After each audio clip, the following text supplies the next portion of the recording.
Hello යාළුවනි, ඉතින් ඔයාලට සුබ දවසක්. අද මම මේ වීඩියෝ එක කරන්න හිතුවේ අපේ අධ්‍යාපනය ලබන යාළුවෝ වෙනුවෙන්. ඉතින් ගොඩක් අධ්‍යාපනය ලබන යාළුවන්ට දැන් වෙද්දී ලොකු ප්‍රශ්නයක් වෙලා තියෙනවා. අධ්‍යාපනය සඳහා අවශ්‍ය මුදල් හොයාගන්න එක, විශේෂයෙන්ම උසස් පෙළ වගේ විභාගයක් ඔයාලා කරනවා නම් සාමාන්‍ය මාසයකට රුපියල් 10,000ත් 15,000ත් අතර මුදලක් යනවා අදාළ පන්තිවලට. ඉතින් සාමාන්‍ය පෙළ කරත් එහා ආසන්න මුදලක් වැය වෙනවා. ඉතින් ගොඩක් මේ හින්දා යාළුවෝ මේ වෙද්දී උසස් පෙළ අධ්‍යාපනය අතාරිනවා.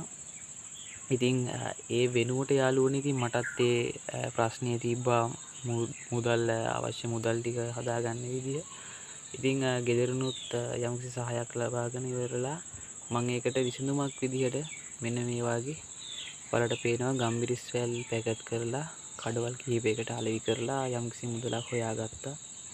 ඉතින් මට ඕනි වුණේ මං කරේ දේ වගේ ඔයාලටත් හිතලා මේ වගේ දෙයක් කරලා යම්කිසි මුදලක් ඒ සඳහා හොයාගන්න පුළුවන්. ඉතින් අදහස දෙන්න තමයි මම මේ වීඩියෝ එක කරන්නේ. ඉතින් යාළුවනේ මෙතන දැන් තියෙනවා ගම්බිරිස් වැල් 200ක් විතර. මේවා සාමාන්‍යයෙන් මීට මාස 3කට 4කට කලින් මම පැකට් කරපුවා. ඉතින් මේ ගම්බිරිස් වැල් සාමාන්‍යයෙන් අපි කඩේ මිලදී ගන්නවා රුපියල් 80ත් 100ත් වගේ මුදලකට අපි මිලදී ගන්නවා. එයාලා ඒක ලාභයක් තියාගෙන විකුණනවා රුපියල් 150කට විතර. ඉතින් ඔයාලට මේ වගේ ගම්බිරිස් වැල් ටිකක් හදාගන්න ලොකු මුදලක් යන්නේ. සාමාන්‍යයෙන් ගම්බිරිස් වැල් 100ක් හදාගන්න අපිට යන්නේ රුපියල් 300ක් වගේ. මොකද මේ පොඩි පැකට් එකකට විතරයි අපිට වියදමක් යන්නේ. හොඳ ප්‍රභේදයක් හොයාගත්තොත් අපිට පහසුවෙන්ම මේවා පැල කරගන්න පුළුවන්. ඉතින් යාළුවනේ ඔයාලත් මේ වාගේ මොන හරි ටිකක් ගම්බිරිස් වැල්, බුලත් වැල්, මිරිස් පැල මේ වාගේ ටික හදලා ඉවරලා කඩවල් කිහිපයක් හොයාගෙන ඒවට දාන්න ඔයාලට හොඳ මාසික ආදායමක් ලබා ගන්න පුළුවන්. ඒක ඔයාලගේ අධ්‍යාපන කටයුතු වලට හෝ අධ්‍යාපනය කරන්න නැති අය ඉන්නවනේ එයාලගේ වෙනත් වැඩවලට යොදා ගන්න පුළුවන්. ඉතින් වැඩි කවුරුත් හිතන්නේ නැති දෙයක් තමයි මේක.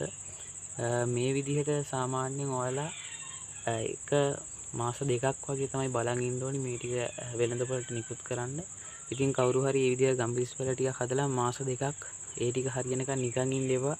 ඔයාලා මාසෙකට ටාගට් එකක් තියාගන්න ගම්බිරිස් වල 100ක් 150ක් කඩේ දෙනවා කියන එක. ඉතින් ඔයාලා මාසයක් ගානේ ඒ අදාළ මාසේ දෙන්න ඕනි ටික හදන්න මාස දෙකකට කලින් පොඩි ප්‍රොපගේටර් එකකින් මේකට ගොඩක් හොඳයි යාළුවනේ. වැලි සහිත පස් මාධ්‍යයක් යොදා ගන්නවා නම් ඒ වගේම අපිට පුළුවන් මේවා වැඩි ප්‍රතිශතයක් පැල කරගන්න, ඉක්මනින් පැල කරගන්න. දැව අඟුරු එක්ක කොමාරිකා පිත්තක් කරලා ජෙල් ටිකක් කලවම් කරලා මේ ගම්බිරිස් දඬු බුලත් දඬු වල ගාලා පැල කරනවා නම් ඉක්මනට පැල වෙනවා. ඉතින් ඔයාලට පුළුවන් අඩු වියදමෙන් ප්‍රොපගේටර් එකක් හදාගන්න පොඩි ටිකොලයක් ගෙනල්ලා හොඳින් හිරු එළිය ලැබෙන. එහෙමත් නැත්නම් ඔයාලට පුළුවන් පොඩි shopping වල සුදු පාට හැම යාපේන shopping වල මේ වගේ ගම්බිරිස් වැල් 6-7ක් එකට තියලා හොඳින් වතුර යොදලා shopping එකකින් පොඩි ප්‍රොපගේටර් එකක් හදාගෙන වටේ සීල් වෙන්න ආවරණය කරගන්න.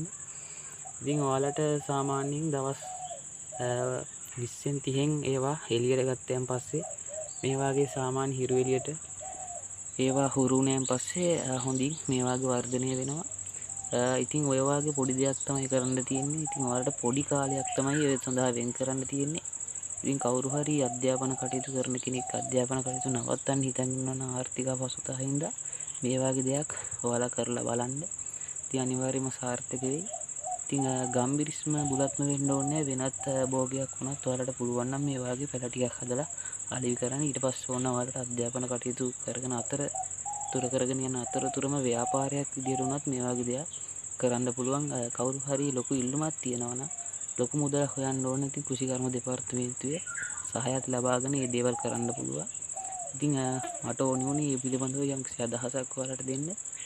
ඉතින් ඔයාලත් මේ විදිහට කරලා බලන්න.